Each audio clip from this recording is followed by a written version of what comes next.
Caves are not just holes in the ground, they are labyrinths that test the limits of human survival. Inside them, light disappears, air grows thin, and every decision can become a fatal mistake. For some explorers, these caves turned from sites of wonder into tombs of despair. Their stories reveal not only the dangers of the underground, but also the fragile line between life and death.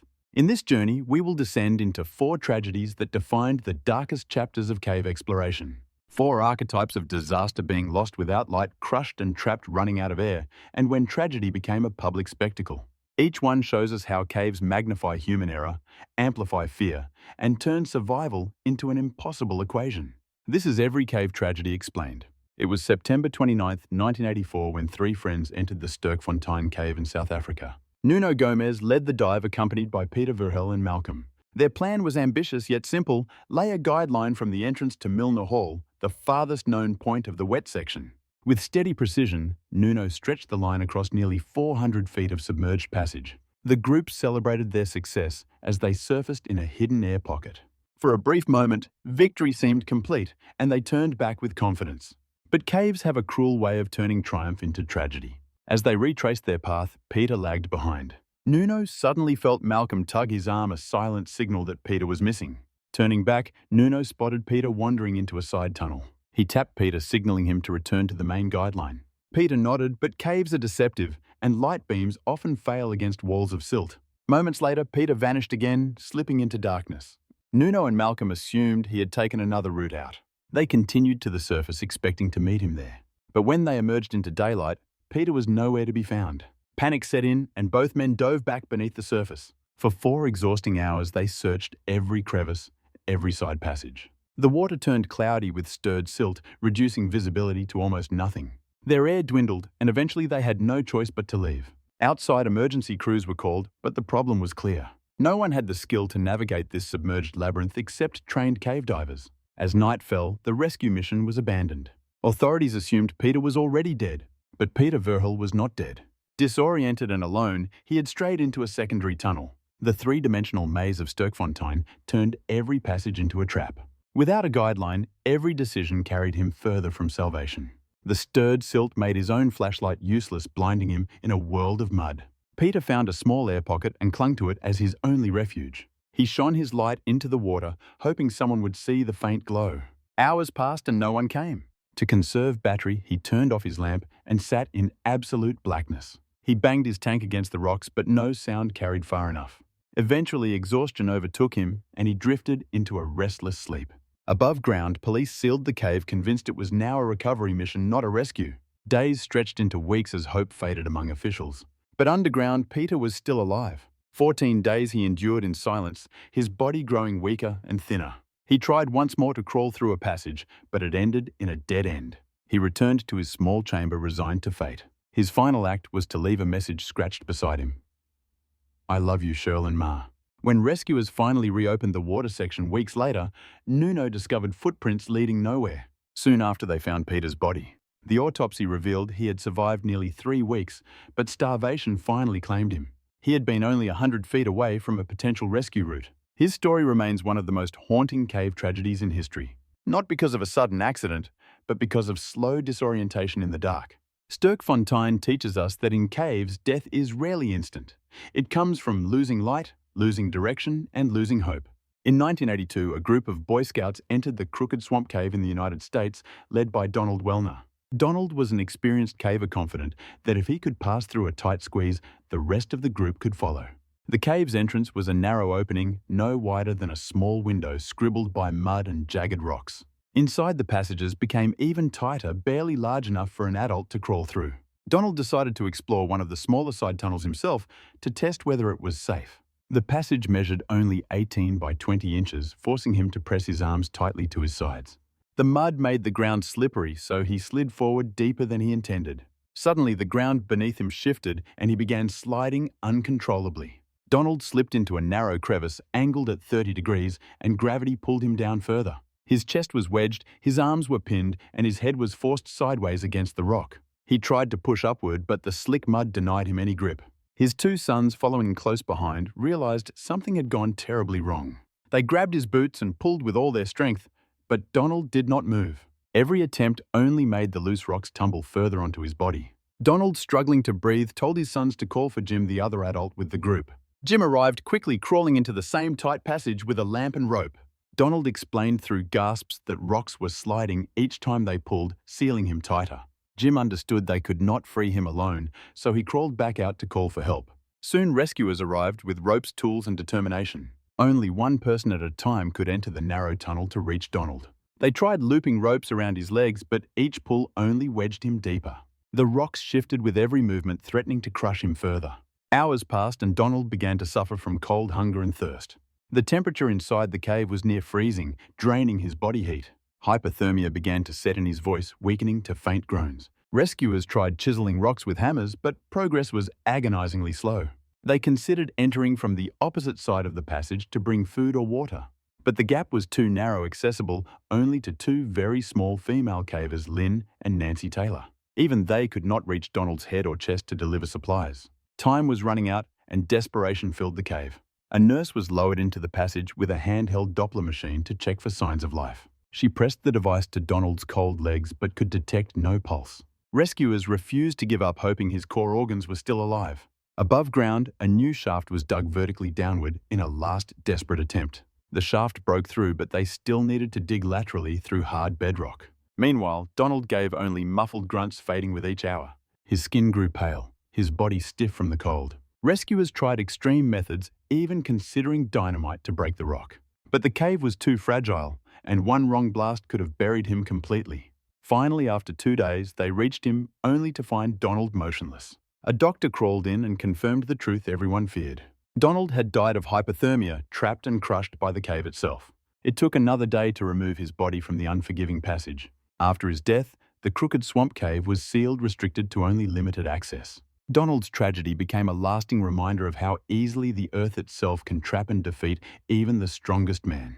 In June 1974, two young divers, Roger Salari and Martin Farr, ventured into the Agen cave system in South Wales. Their mission was to push farther than anyone had before, mapping unexplored underwater passages.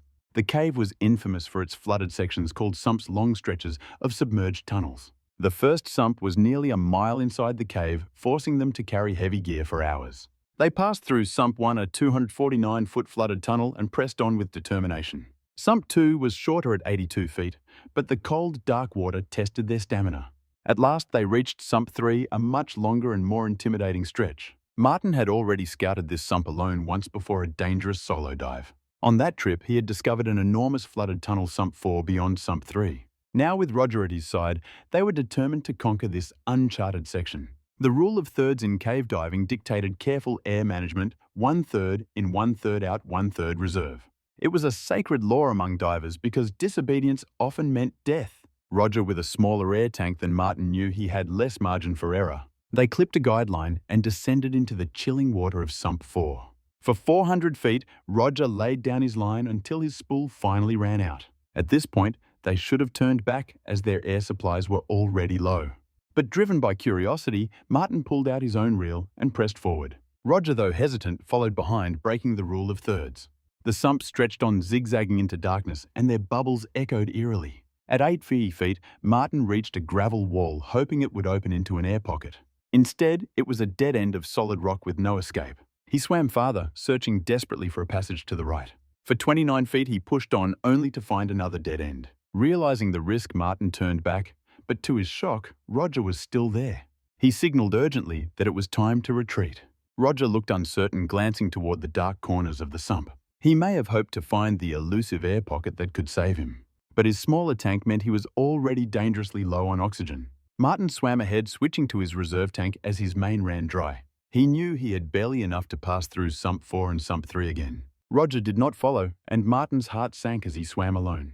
After 20 anxious minutes on the bank beyond Sump 4, Martin realized Roger was lost. If Roger had surfaced anywhere, he wouldn't have enough air to reach Sump 3. Martin plunged back into the water, tugging the guideline in desperation. To his horror, the line was cut around the 430-foot mark. Roger may have tangled himself while changing tanks and severed the line to escape. But without the guideline, disorientation in the silted water sealed his fate. Martin pushed forward, struggling to breathe, but had to turn back to save himself. Against all odds, he managed to pass 3 sumps and emerge alive. When he surfaced, he knew Roger's air had long run out. Search teams scoured the caves, but they found no trace of Roger for years. Finally, in 1986, 12 years later, his body was discovered deep inside Sump 4. It was left there too dangerous to recover, and a memorial plaque was placed instead. The chamber where Roger vanished became known as the Against All Odds Chamber. For Martin, the tragedy was a brutal reminder in cave diving: the rule of thirds is never to be broken. In the winter of 1925, Floyd Collins discovered Sand Cave in Kentucky, a narrow passage close to a highway. Hoping to turn it into a tourist attraction, he struck a deal with the landowners for a share of the profits. Every day, he dug deeper into the limestone passages, crawling through dangerous squeezes with only a lantern. On January 30th, he went in alone once again, carrying nothing but his determination and his flickering light. He reached the turnaround room, a place most cavers avoided because of the deadly squeeze that lay beyond. Ignoring the danger, Floyd forced his body through the 9-inch crack, scraping his chest and shoulders. He descended further into the dark pit, tying a rope before lowering himself into an 80-foot chamber. At the bottom, he found a vast cavern, a hidden wonder waiting to be shown to the world. But his lantern was dying, its glow fading as shadows swallowed the chamber.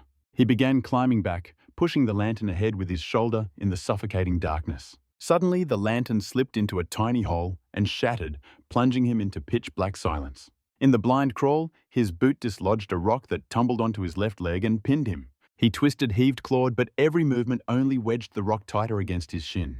Floyd screamed for help, his cries echoing through the cold chambers of Sand Cave. Hours passed, and by dawn the next day, the landowner's teenage son, Jewel Estes, crawled in and found him. Floyd begged him to fetch his brothers, praying that family might succeed where strangers could not. Soon his father and brothers arrived, their faces pale, as they squeezed down to where Floyd lay trapped. They tried digging and pulling, but every tug made Floyd howl in agony. "Stop your tearing me in two," he pleaded, his face contorted in pain. Outside, the word spread, and soon hundreds gathered at the cave entrance. By nightfall, bonfires lit up the hills and reporters began pouring in. Newsmen crawled inside, thrusting notebooks into the mud, desperate for quotes from a dying man. Hotels-filled vendors arrived, and what began as a rescue became a circus. Floyd, freezing in the dripping dark, could hear the muffled cheers and chatter of the crowd above. Days passed, and his brothers kept digging, fighting mudwater and collapsing rock. Homer, his devoted brother, spent hours at his side, scraping away earth with bleeding hands. Reporters returned with cameras and even electric lights, turning the cave into a stage. At one point, a journalist installed a bulb near Floyd, its faint glow flickering whenever he breathed.